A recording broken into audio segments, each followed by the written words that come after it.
ನಮಸ್ಕಾರ ರೀ ಎಲ್ಲರಿಗೂ. ಇವತ್ತು ನಾನೊಂದು ಹೇರ್ ಮೆಹಂದಿ ಹಚ್ಕೊಳೋದು ಹೇಗೆ ಅನ್ನೋದನ್ನು ನಿಮ್ಮ ಜೊತೆ ಯಾವ್ಯಾವ ಇಂಗ್ರೀಡಿಯೆಂಟ್ಸ್ ಹಾಕಬೇಕು ಅನ್ನೋದನ್ನು ನಿಮ್ಮ ಜೊತೆ ಶೇರ್ ಮಾಡ್ತಾ ಇದ್ದೀನಿ ರೀ. ಅದಕ್ಕೆ ಈಗ ನಾನು ಮೊದಲಿಗೆ ಒಂದು ಗ್ಲಾಸ್ ನೀರನ್ನು ತೊಗೊಂಡಿನಿ. ಆದಮೇಲೆ ಅದಕ್ಕೆ ಒಂದು ಬೀಟ್ರೂಟನ್ನು ಸಿಪ್ಪೆ ತೆಗೆದು ಅದನ್ನು ತುರಿದ್ಬಿಟ್ಟು ಆ ನೀರಿಗೆ ಹಾಕಿದ್ದೀನಿ. ಮತ್ತು 2 ಚಮಚದಷ್ಟು ಚಹಾ ಪುಡಿಯನ್ನು ಅದಕ್ಕೆ ಸೇರಿಸಿ ನಾನು ಒಲೆ ಮೇಲೆ ಕುದಿಯಾಕಿ ಇಟ್ಕೊಂಡಿದ್ದೆ ರೀ.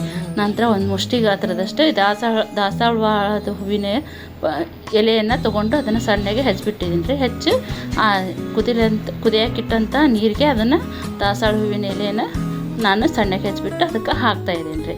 ನಾನು ಮತ್ತು ಅದಕ್ಕೆ ಒಂದು ಅಲೋವೆರಾ ಎಲೆಯನ್ನು ತೊಗೊಂಡಿದ್ದೀನಿ ರೀ. ದಾಸವಾಳ ಹೂವಿಗೆ ಹಾಕೋಕ್ಕೆ ಒಂದು ಅಲೋವೆರಾ ಎಲೆಯನ್ನು 1 ಅಥವಾ 2 ಎಲೆಯನ್ನು ತೊಗೊಂಡು ಅದನ್ನು ತೊಳೆದ್ಬಿಟ್ಟು ಚೆಂದಾಗೆ ಕಟ್ ಮಾಡಿ ಅದನ್ನು ತುರ್ಕೋಬೇಕು. ಸ್ವಲ್ಪ ಪೀಲ್ ಒಳಗಿರ್ತೈತಲ್ಲ ಜಲ್ಲ, ಅದನ್ನು ಜಲ್ ಬರೋ ಮಟ್ಟ ತುರ್ಕೋಬೇಕು. ಇದನ್ನು ಡೈರೆಕ್ಟಾಗಿ ಎಲೆಯಲ್ಲಿ ಕಟ್ ಮಾಡಿ ಮಿಕ್ಸರ್ಗೂ ಹಾಕ್ಬೋದು, ಹಿಂಗೆ ತುರ್ಕೊಂಡ್ಬಿಟ್ಟು ತೊಗೋಬೋದು ರೀ. ಇಲ್ಲೇ ನಮ್ಮದು ಡಿಕಾಕ್ಷನ್ ಬೀಟ್ರೂಟ್ ಡಿಕಾಕ್ಷನ್ ಚಹಾ ಪುಡಿದು ರೆಡಿ ಆಯ್ತು ರೀ. ಮತ್ತು ಇಲ್ಲಿ ಎಲೆಯನ್ನು ತುರಿದ್ಬಿಟ್ಟು ತೊಗೊಂಡಿದ್ದೆ ಅದ್ರದ್ದು ಅಲೋವೆರಾದ ಎಲೆಯನ್ನು ತೊಗೊಂಡು ತುರಿದ್ಬಿಟ್ಟಿದ್ದೀನಿ ರೀ. ನಾನು ಇಲ್ಲೇ ಹೆಬ್ಸೂರ್ ಮೆಹಂದಿ ಅಂತ ತರಿಸಿದ್ದೀನಿ ರೀ. ನಾನಿಲ್ಲೇ ಅದನ್ನೇ 100 ಗ್ರಾಮ್ನಷ್ಟು ಹಾಕಿದ್ದೀನಿ ರೀ ಕಟ್ ಮಾಡಿ.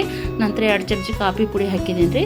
ಮತ್ತು ಒಂದು 3 ಚಮಚದಷ್ಟು ನಾನು ಆಮ್ಲ ಪೌಡ್ರನ್ನು ಹಾಕಿದ್ದೀನಿ ರೀ. ಇಲ್ಲೇ ಆಮ್ಲ ಪೌಡ್ರು ಮತ್ತು ಒಂದು ಮೇಥಿ ಪೌಡ್ರನ್ನು ತೊಗೊಂಡಿದ್ದೀನಿ ರೀ. ಮೇಥಿ ಪೌಡ್ರನ್ನು ಒಂದು 2 ಚಮಚನ ಹಾಕಿದ್ದೀನಿ ರೀ. ನಂತರ ಇದಕ್ಕೆ ಭೃಂಗರಾಜ ಪೌಡ್ರ್ ಅಂತ ಅನ್ನೋದನ್ನು ಹಾಕಿದ್ದೀನಿ ರೀ. ಇದಕ್ಕೂ ಒಂದು 20 ಗ್ರಾಮ್ನಷ್ಟು ಭೃಂಗರಾಜ ಪೌಡ್ರನ್ನು ನಾನು ತೊಗೊಂಡು ಈ ಮೆಹಂದಿ ಒಳಗೆ ಎಲ್ಲ ಪೌಡ್ರನ್ನ ಚೆನ್ನಾಗಿ ಮಿಕ್ಸ್ ಮಾಡ್ಕೊಂಡಿದ್ರಿ. ಈ ಭೃಂಗರಾಜ್ ಪೌಡ್ರ್ ನ್ಯಾಚುರಲಾಗಿ ಹೇರ್ ಬ್ಲ್ಯಾಕನ್ನು ಮಾಡೋವಂಥ ಇದ್ರೊಳಗೆ ಇರ್ತೈತೆ ರೀ, ಬ್ಲ್ಯಾಕನ್ನು ಮಾಡ್ತೈತಿ. ಆಮೇಲೆ ಏನು ಅಲೋವೆರಾ ಎಲೆಯನ್ನು ತೊಗೊಂಡಿದ್ವಲ್ಲ ಅದನ್ನು ಇದಕ್ಕೆ ಜೊತೆ ಸೇರಿಸ್ಕೊಂಡಿದ್ವಿ. ಇದು ಬೀಟ್ರೂಟ್ ಟೀ ಡಿಕಾಕ್ಷನ್ ಏನು ಮಾಡ್ಕೊಂಡಿದ್ವಲ್ಲ ಇದು ಆರಿದ ಮೇಲೆ ಇದನ್ನು ಸೋಸಿಬಿಟ್ಟು ಆ ಮೆಹಂದಿ ಪೌಡ್ರ್ ಒಳಗೆ ಮಿಕ್ಸ್ ಮಾಡಿದ ಪೌಡ್ರ್ ಒಳಗೆ ಎಲ್ಲ ಕೂಡಿಸಿದೆ ರೀ.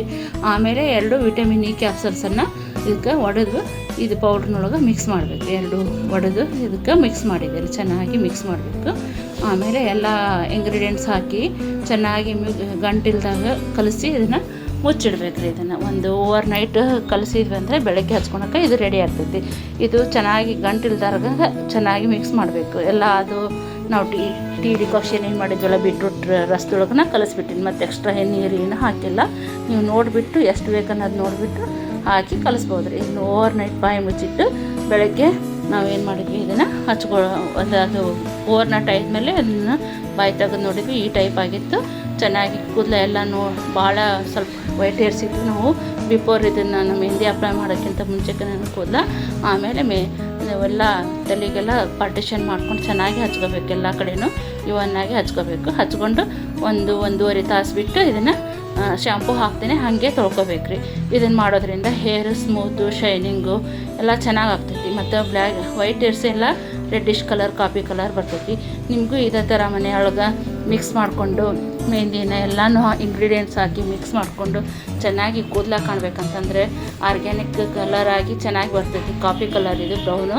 ನಿಮಗೂ ಇದೇ ಥರ ನಿಮಗೆ ಮನ್ಯಾಗ ಎಲ್ಲ ಇಂಗ್ರೀಡಿಯೆಂಟ್ಸ್ ಹಾಕಿ ಮೆಹಂದಿನ ತೊಗೊಂಡು ಬಂದು ಅಥವಾ ನ್ಯಾಚುರಲ್ ಮೆಹಂದಿನ ತೊಗೊಂಡ್ಬಂದು ಇವೆಲ್ಲ ಇಂಗ್ರೀಡಿಯೆಂಟ್ಸ್ ಹಾಕಿ ನೀವು ಇದೇ ಥರ ಮನ್ಯಾಗ ಹಚ್ಕೊರಿ. ಚೆನ್ನಾಗಾಗ್ತದೆ. ಇದಕ್ಕೆ ಯಾವುದು ಸೈಡ್ ಎಫೆಕ್ಟ್ ಇಲ್ಲ. ಆಫ್ಟರ್ ಮೆಹಂದಿ ಅಪ್ಲೈಯಿಂಗ್ ಆದಮೇಲೆ ನನ್ನ ಕೂದಲ ಚೆನ್ನಾಗಾಗಿದ್ದೇವೆ ರೀ. ನಿಮಗೆ ಇದೇ ಥರ ವಿಡಿಯೋ ಇಷ್ಟ ಆಗಿದ್ರೆ ಪ್ಲೀಸ್ ಲೈಕ್ ಮಾಡಿ, ಶೇರ್ ಮಾಡಿ. Thank you.